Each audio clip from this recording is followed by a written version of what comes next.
show you what a jump ring is and how to use it. So you can see here, a jump ring is just a little ring, and it has a little opening which will allow you to essentially twist the ring and to open it.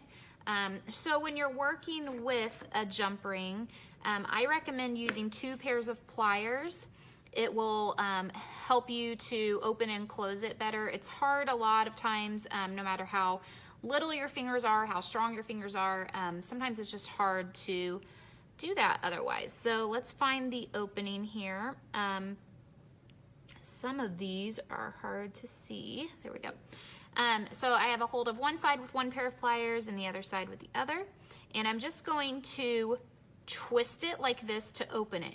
What you don't want to do is pull it apart this way. A lot of times when you close the jump ring back, it warps the shape. So you can see now how it is open.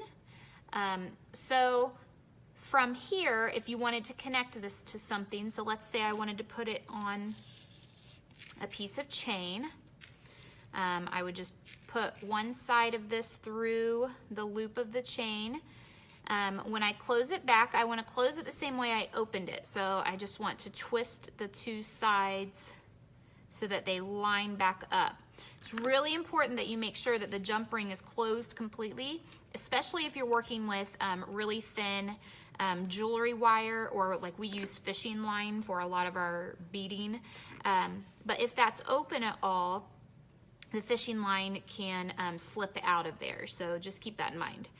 So that's it for jump rings. Make sure you follow along with our other tutorials to make some completed Thanks for watching this video. Make sure you stay connected with Urban Rhino on social media. And don't forget to give this video a thumbs up, comment below, and of course, subscribe to our channel.